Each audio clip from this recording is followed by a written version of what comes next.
ketika tidak ada orang lain, cinta itu teruji. Ketika nggak ada orang lain, kesungguhan itu teruji. Jadi saat doa kita itu akan menunjukkan apakah kita betul cinta Tuhan ya dari saat pribadi kita, nggak ada orang lain kok. Tapi juga apakah juga dalam ketika nggak ada orang lain kita melayani juga dengan sungguh-sungguh ya. Apakah kita, kan banyak juga pelayanan kalau sedang dengan orang lain ya kelihatan sungguh-sungguh ya. Begitu nggak ada orang lain, apakah kita melakukan pelayanan kita sungguh-sungguh. Jadi memang kalau bicara soal cinta atau kasih, itu baru teruji ketika misalnya pas tidak ketemu apa yang dia lakukan. Pada waktu tidak ada orang lain apa yang dia lakukan. Nah itu cinta yang suci itu teruji di situ.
Shalom sahabat Morning Grace yang dikasihi Tuhan.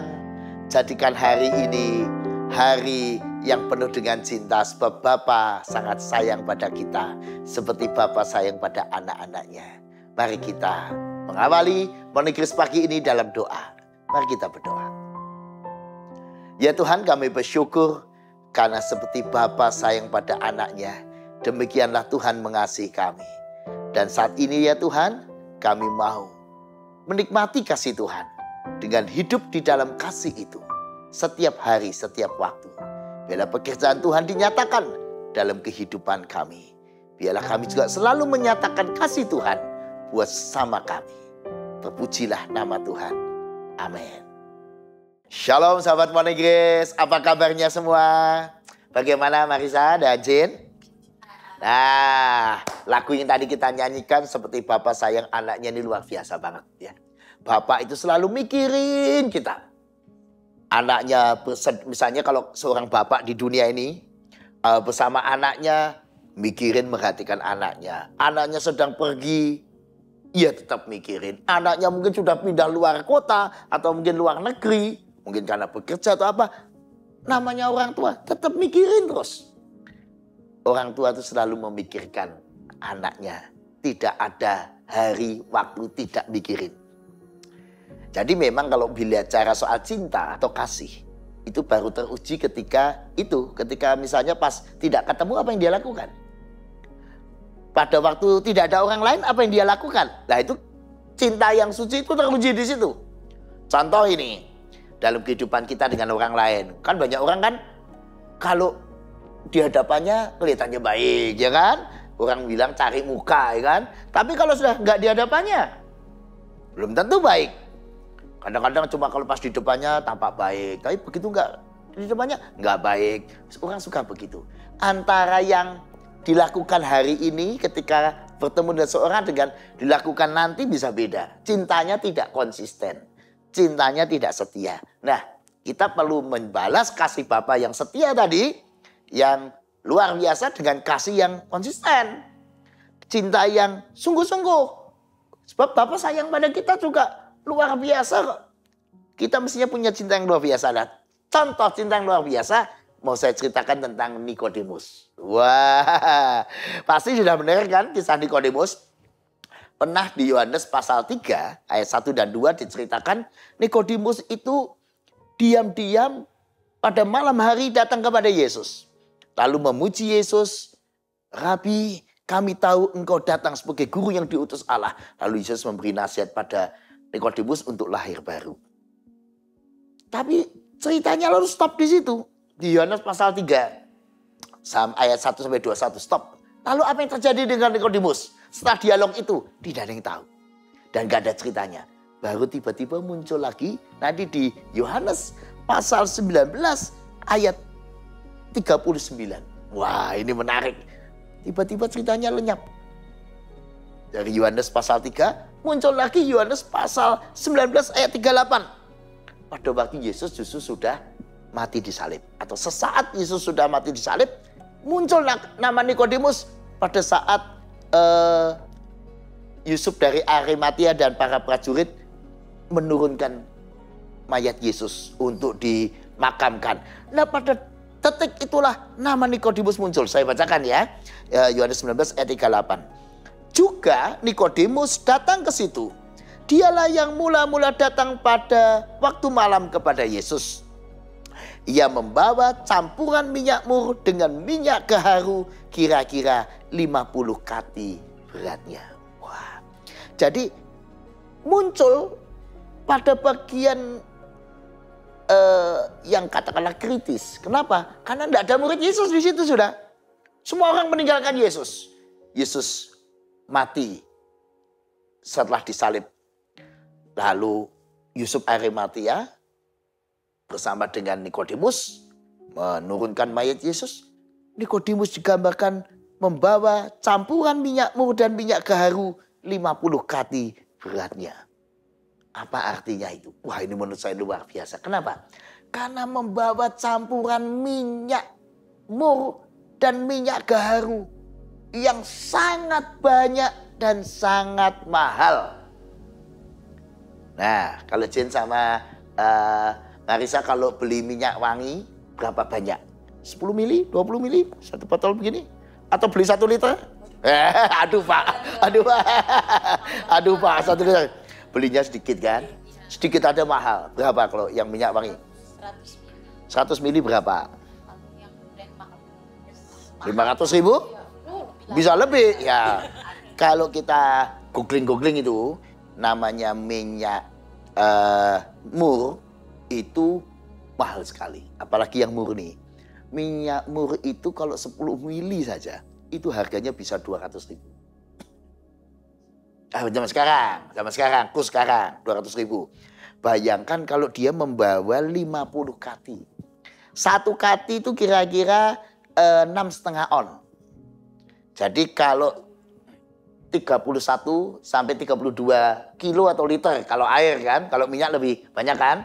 Nah, jadi mau gambarannya itu yang dibawa oleh Nikodemus itu minyak yang mahal sekali dan banyak. Bayangkan kalau tadi Marisa Jin bilang harga minyak wangi itu sebotol kecil aja udah 500.000, mungkin 1 juta. Itu cuma berapa mili? Paling 500 mili kan. Lah kalau ini berliter-liter, berapa itu? Belum minyak garu. Minyak garu adalah aroma yang paling mahal di dunia. Jadi kalau yang murni kita googling, harganya 10 mili aja bisa 500.000 sampai 1 juta. Itu baru 10 mili. Bayangkan kalau 1 liter itu kan berarti dikalikan 100. Lah kalau 32 liter, ayo berapa itu? Ya, tapi tentu saja kita nggak bisa main angka. Saya tidak ingin bicara soal angka-angka di sini karena memang kita tidak tahu konteks zaman dulu dan konteks sekarang. Harga zaman dulu maupun harga sekarang sulit dibandingkan karena beda konteks. Tapi yang jelas teks kita mau menggambarkan bahwa Nikodemus membawa campuran minyak mur dan minyak narwastu itu menggambarkan cintanya yang sangat besar dan mahal. Artinya ungkapan yang sungguh-sungguh cinta pada Yesus. Nah ini. Padahal Nikodemus tadinya kan di Yohanes pasal 3 datang pada Yesus pada waktu malam. Takut-takut. Sembunyi-sembunyi. Tidak mau dilihat orang banyak. Karena dia adalah mahkamah agama Yahudi. Atau seorang tokoh agama Yahudi yang dia jaga betul image-nya. Dia nggak mau diketahui orang lain. Apalagi teman-temannya. Karena dia anggota Sanhedrin. Sanhedrin itu pemimpin agama bait suci itu jumlahnya 71 orang. Karena dia tahu bahwa teman-temannya itu tidak suka Yesus. Bahkan berniat menangkap Yesus, bahkan membunuh Yesus. Jadi betul-betul di Yohanes pasal 3 dia hati-hati betul. Karena ini masalah politis, masalah nama baiknya dan sebagainya. Tapi di Yohanes pasal 19 dengan berani. Ketika semua orang meninggalkan Yesus. Ketika para muridnya meninggalkan Yesus. Nikodemus justru ada di sana. Dan membawa sesuatu yang sangat banyak dan sangat mahal. Dia nggak takut lagi orang-orang menilai dia. Nggak takut lagi kata orang. Padahal pasti semua tahu siapa yang merawat mayat Yesus. Nggak ada yang berani. Karena Yesus pada waktu itu kan dituduh sebagai orang menghujat Allah, sebagai pemberontak, sebagai penjahat yang disalib. Siapa yang berani? Nah, ternyata ada 2. Yusuf dari Arimatea dan salah satunya Nikodemus. Nah, 2 orang ini juga Nikodemus menggambarkan cinta yang besar. Justru ketika nggak ada orang lain. Nah, ini yang mau saya bahas. Kadang-kadang pada waktu nggak ada orang lain, apakah cinta kita pada Tuhan itu juga kelihatan jelas? Coba, Marisa sama Jen, kalau sedang nggak ada orang lain, apa yang dilakukan pada Tuhan? Ayo, apa yang kita lakukan pada waktu nggak ada orang lain? Kalau ada orang lain, apalagi sedang kita maaf nih ya, sedang ada di tempat ibadah, wah mungkin kelihatannya kita akan kusuk, kelihatannya. Kalau ada orang lain, kita tuh ya dan tanda petik bisa main sandiwara gitulah ya. Kalau ada orang lain kita bisa pura-pura baik. Tapi kalau nggak ada orang lain, apakah betul-betul cinta kita pada Tuhan itu betul-betul? Pada waktu kita doa pribadi, nggak ada orang lain. Apakah kita punya cinta yang sebesar Nikodemus? Cinta yang memberi yang terbaik. Cinta dari hati yang terdalam. Cinta yang menggambarkan betapa berharganya Tuhan bagiku. Sehingga saya rela memberi yang terbaik buat Tuhan. Ketika tidak ada orang lain, cinta itu teruji. Ketika nggak ada orang lain, kesungguhan itu teruji. Jadi saat doa kita itu akan menunjukkan apakah kita betul cinta Tuhan. Ya dari saat pribadi kita, nggak ada orang lain kok. Tapi juga apakah juga dalam ketika nggak ada orang lain kita melayani juga dengan sungguh-sungguh ya. Apakah kita kan banyak juga pelayanan kalau sedang dengan orang lain ya kelihatan sungguh-sungguh ya. Begitu nggak ada orang lain, apakah kita melakukan pelayanan kita sungguh-sungguh? Juga termasuk cinta kita kepada keluarga, pada pasangan kita, suami kita, istri kita, pada anak kita. Kalau nggak ada dia bagaimana? Ketika suami sedang berangkat bekerja, ketika istri sedang tidak bersama kita, apakah kita juga setia, konsisten, punya kualitas yang baik dalam cinta? Ketika ketemu orang lain, apakah kita juga mengatakan yang baik tentang pasangan kita? Lu ada loh pasangan, kalau di depannya baik, kalau sedang ketemu orang lain, wow, sebenarnya suami saya begini, istri saya begini, ngomongin orang lain. Apakah cinta kita itu konsisten? Seperti cinta Allah pada kita. Cinta yang konsisten, cinta yang betul-betul mendalam, berkualitas. Ada, tidak ada, kita di dekatnya. Kita itu dicintai. Kan cinta Bapak begitulah. Apalagi Allah.